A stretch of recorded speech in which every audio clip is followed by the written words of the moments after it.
Здравейте, аз съм доктор Ботев, работя в клиника Феникс.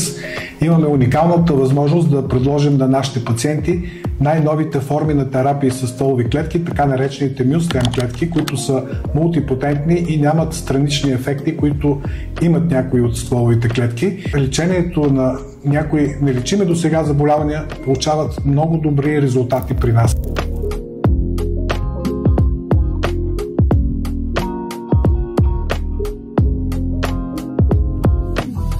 Здравейте на всички! Ние сме семейство Христови. Намерихме болницата, поръчаха ни, казаха, че са много доволни.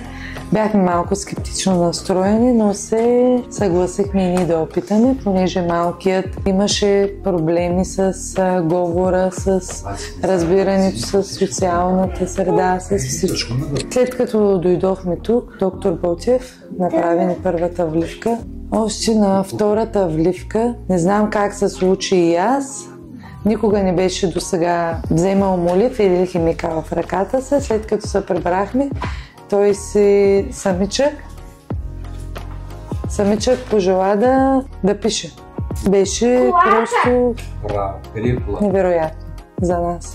Той вече разбира всичко и казва всичко.